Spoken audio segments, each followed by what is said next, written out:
By the age of 7, we had stopped going to church, and I just lived for myself, did my own thing. Growing up, I was overweight and I had a lot of insecurities, so I tended to do whatever my friends did. It wasn't until I was 13 that I started even considering the thought of God.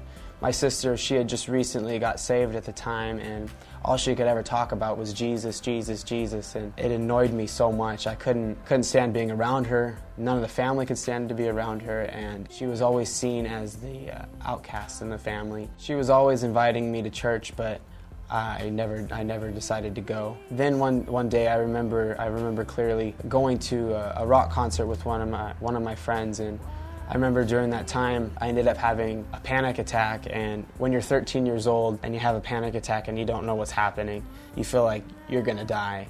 And I remember I had to be pulled out of the mosh pit, and when I was brought to the edge of the stadium, the ambulance, they came and they checked out my vitals and ended up saying that everything was fine with me, that I just needed to rest. But in that moment I remember feeling like I was gonna die.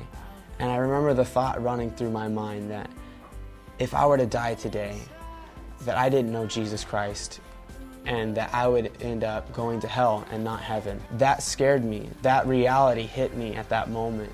And it scared me so bad to the point where I said to God, God, if you let me live this day, I will serve you with all of my life. I ended up coming down from that panic attack and everything was fine and life went on. It wasn't until a couple months later my sister invited me again to go to church, but this time it was an encounter retreat where they went away to the mountains.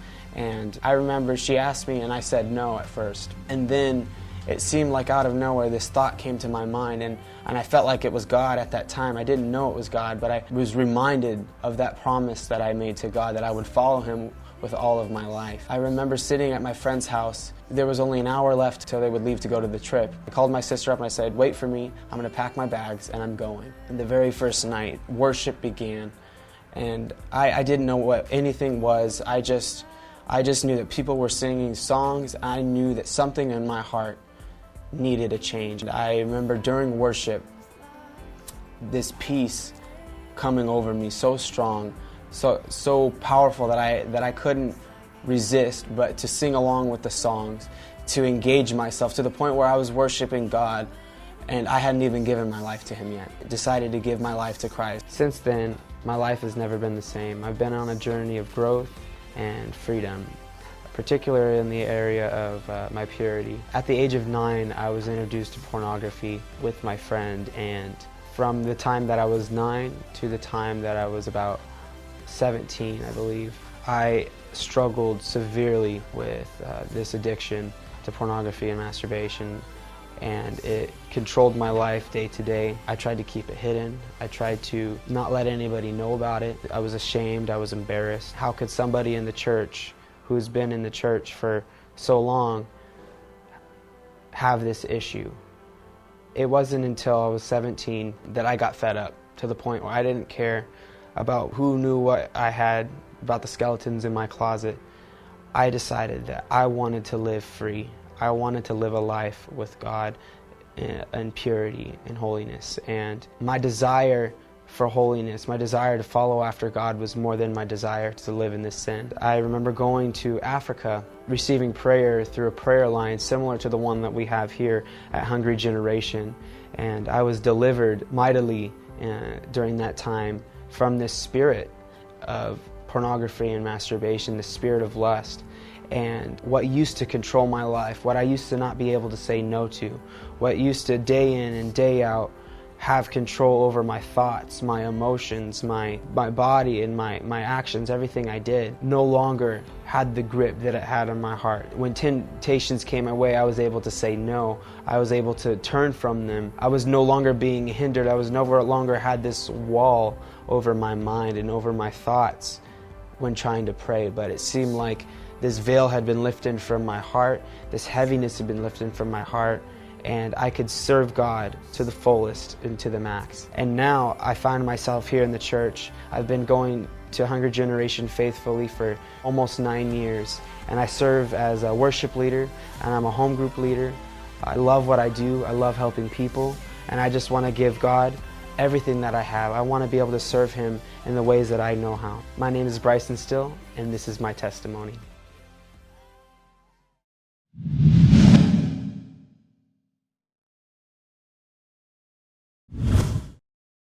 Oh my God. How bad is the pain? Oh, it's so fucking bad. God. Fucking shoot me. We're gonna make it go away right now. Amy's gonna come right now. Okay? Yeah.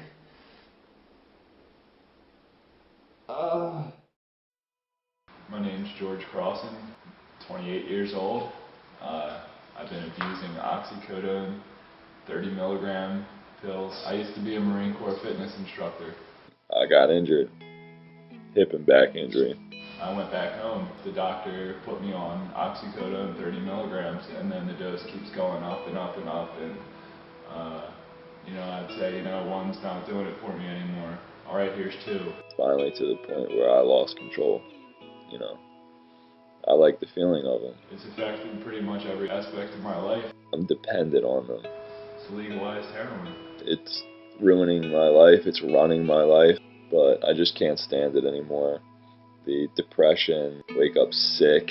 If I don't wake up and immediately take a pill, I start to get the leg shakes and whatever, anxiety, all the withdrawal symptoms. I can't go out with my wife. I can't feel happy without a pill. This is my before video. I'm all screwed up on Oxycontin right now. I just did probably at least 15-30s today. I'm going to fly into San Diego. I feel like I can accomplish anything when I come off of these. I feel like they stand in the way of everything. And I want to get some help this time. I don't want to do it on my own and fail again, because being clean for 3 months is all well and good, but that's just 3 months. I want to be clean for the rest of my life.